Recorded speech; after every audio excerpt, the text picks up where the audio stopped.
Kali ini saya akan menjelaskan tentang bentuk umum serangga bagian perut. Perut serangga terdiri atas 11 sampai 12 ruas. Pada ruas yang ke-11 terdapat tambahan organ yang disebut sargus. Pada ruas yang ke-12 terdapat lubang untuk membuang kotoran atau anus.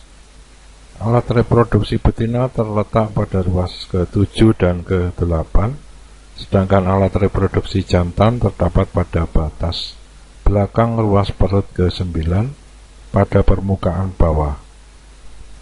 Serangga betina dilengkapi dengan ovipositor yang berfungsi sebagai alat peletak telur pada ujung abdomennya setelah sergus. Pada abdomen juga terdapat lubang-lubang pernafasan pada kedua sisi yang disebut spiraculum atau spirakel yang berperan dalam proses pernafasan atau respiratori. Abdomen adalah segmen fungsional ketiga dari tubuhnya, terletak tepat di belakang toraks. Pada sebagian besar serangga, sendi antara dada dan perut luas, tetapi pada beberapa kelompok, sendi ini sangat sempit sehingga tampak seperti tawon pinggang. Ahli entomologi umumnya sepakat bahwa serangga berasal dari nenek moyang arthropod primitif dengan perut memiliki 11 ruas. Beberapa serangga masa kini masih memiliki segmen ini atau semua segmen ini atau sisa-sisanya, tetapi seleksi alam dalam kelompok yang lebih maju telah berkontribusi pada pengurangan jumlah segmen, kadang-kadang sedikitnya 6 atau 7, misalnya pada kumbang dan lalat. Nah, setiap segmen abdomen terdiri dari sklerite dorsal, tergum, dan sklerite ventral sternum, terhubung satu sama lain secara lateral dengan membran pleura. Margin depan masing-masing segmen sering telekup di dalam sklerit dari sementara sebelumnya, yang memungkinkan perut mengembang dan berkontraksi sebagai respon terhadap kerja otot rangka. Pada banyak serangga dewasa, terdapat spirakel di dekat membran pleura di setiap sisi dari 8 segmen perut pertama. Beberapa spirakel mungkin tertutup secara permanen, tetapi masih diwakili lubang kecil dalam sklerite. Di bagian paling belakang abdomen terdapat anus yang terletak di antara 3 sklerit bilingrum. Lalu sebuah epikord, rok dorsal, dan sepasang paraprok lateral. Nah, sepasang organ sensorik sersi terletak di dekat batas anterior paraprok. Struktur ini adalah reseptor taktil. Struktur ini biasanya dianggap sebagai sifat primitif karena tidak ada dalam Hemiptera dan ordo Holometabolous. Nah, lubang genital serangga terletak tepat di bawah anus, dikelilingi oleh sklerit khusus yang membentuk genitalia eksternal. Pada betina, pasangan pelengkap dari segmen abdomen ke-8 dan ke-9 cocok bersama untuk membentuk mekanisme bertelur yang disebut ovipositor.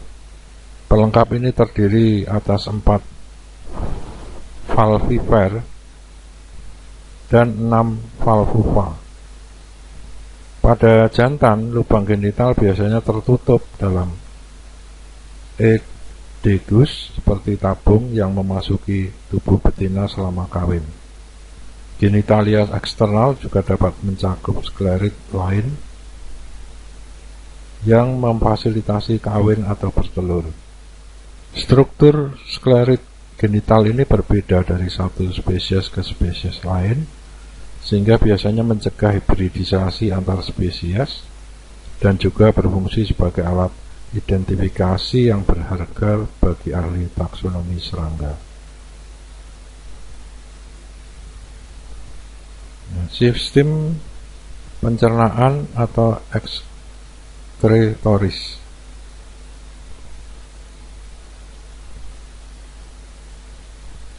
Serangga memiliki sistem pencernaan lengkap seperti vertebrata, tetapi berbeda dalam cara yang sangat penting.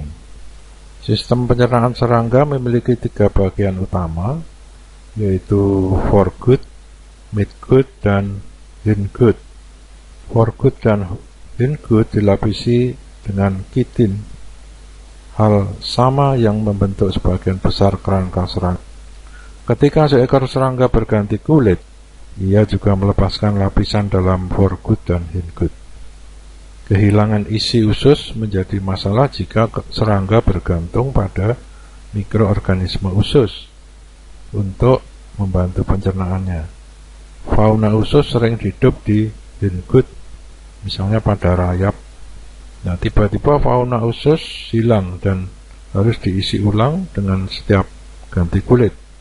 Serangga tidak memiliki ginjal, maka sebagai gantinya sisa metabolisme dikeluarkan dengan tubulus malfigitan atau malfigian. Lalu sistem pernafasan atau ventilasi. Serangga tidak memiliki paru-paru. Mereka memperoleh oksigen dan mengeluarkan karbon dioksida melalui serangkaian tabung yang disebut trakea. Trakea melekat pada bukaan pada tubuh yang disebut spirakel. Jumlah dan penempatan spirakel bervariasi dan serangga yang lebih kecil mungkin tidak memilikinya. Beberapa pandangan menyatakan bahwa respirasi pada serangga bersifat pasif, tetapi bukti baru-baru ini menunjukkan bahwa beberapa serangga secara aktif mengembang dan mengontrak trakea untuk ventilasi tubuh mereka. Terakhir, sistem sirkulasi. Serangga tidak memiliki darah atau pembuluh darah yang merupakan bagian dari sistem sirkulasi tertutup. Sebaliknya, serangga memiliki sistem sirkulasi terbuka, di mana suatu zat yang disebut hemolim memandikan organ secara langsung. Beberapa serangga memiliki organ panjang seperti jantung di sepanjang sisi dorsal dari organ dalam yang membantu mensirkulasi hemolim melalui tubuh. Organ ini terdiri atas selubung, jaringan tunggal, dan serangkaian otot, dan dalam banyak serangga termasuk bagian tubular yang berfungsi sebagai aorta dorsal. Hemolim juga bersirkulasi melewati kaki, sayap, dan antena melalui serangkaian katup satu arah yang sederhana. Demikian penjelasan kali ini. Nah, terima kasih, sampai bertemu kembali di lain kesempatan.